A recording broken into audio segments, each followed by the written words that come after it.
Ever jolted awake in a cold sweat because you thought you accidentally butt-dialed your boss? Or worse, accidentally started a live stream to the world while scrolling in bed? That sudden, stomach-dropping spike of adrenaline is a uniquely modern terror. That exact nightmare kicks off our story. It's 3:11 in the morning. Our protagonist is half asleep, and their thumb slips.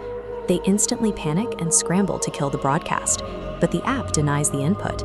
The end stream button turns completely gray and unresponsive. The software simply refuses to comply. And in that moment of vulnerability, the viewer count ticks up to 1. A nameless account silently drops into the broadcast. Their username is simply watching. We rely on these interfaces to obey us. When a piece of software rejects our commands, it strips away our agency. A tool we thought we controlled has become a cage holding us captive. The silence of the chat doesn't last long. The watcher begins firing off immediate, targeted commands. Turn around. And then, I'm right behind you. Our protagonist employs a very logical defense mechanism. They refuse to physically look over their shoulder. Instead, they turn the front-facing camera to scan the room and verify they are alone. By scanning the room through the screen, they are attempting to leverage the device's sensors against the threat, trying to force the digital feed to confirm the safety of the physical world. But the watcher anticipates this move. The chat updates with a new, chilling instruction. Stop looking at your front camera and check your stream on a secondary device. The attacker is bypassing the physical threat entirely. By forcing the protagonist to look at a secondary device, the watcher is actively manipulating their trust in their own senses, making them rely exclusively on a digital feed for the truth. Pulling up the live feed on a second screen reveals something impossible. The stream shows a tall, impossibly still, dark figure standing directly behind the protagonist's desk chair. This logic model shows the terrifying divergence. The left side represents physical reality, an empty room. But the right shows the digital reality, complete with the intruder.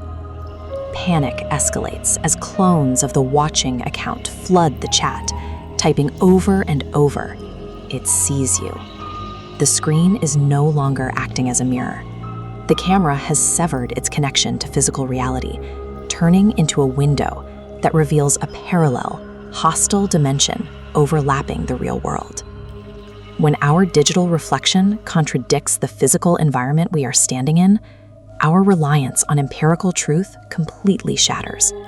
We are left entirely defenseless against the machine. The tension breaks momentarily. The protagonist finally gives in, spins their chair around to check the room, and exhales. The physical space is empty. But that relief is a trap. Looking back at the broadcast, the dark shadow is gone. In its place stands an exact duplicate of the protagonist, staring back through the lens with an unnervingly wide, distorted smile. The sensory horror peaks here. The stream's delayed audio echoes a distorted version of the protagonist's own voice, whispering, "Don't leave," timing up perfectly with the physical sound of slow footsteps walking up behind them in the real world. The narrative flips entirely.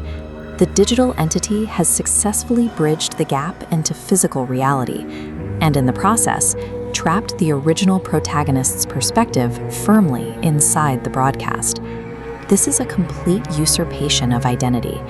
The digital double has moved beyond the screen, claiming the physical world as its own, and relegating the human original to the role of a data point. The stream's perspective shifts abruptly. The camera view moves to an omniscient, overhead angle of the room, signaling the absolute and final loss of the protagonist's point of view. An automated system message appears in the chat, confirming the transfer of identities. Switch complete.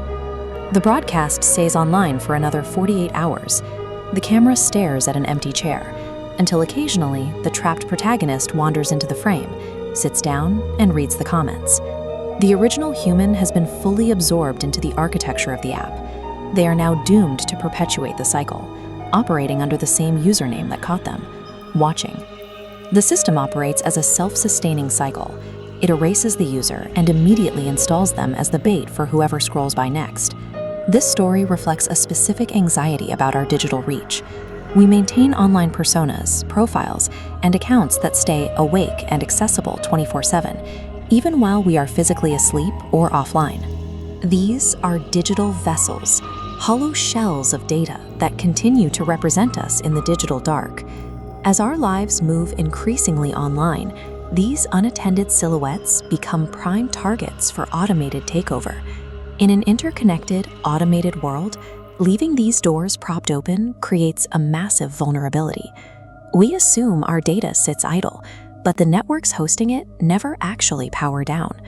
Which brings us back to the story's final warning. If your device ever boots up a live stream entirely on its own at 3 in the morning, do not check who is watching.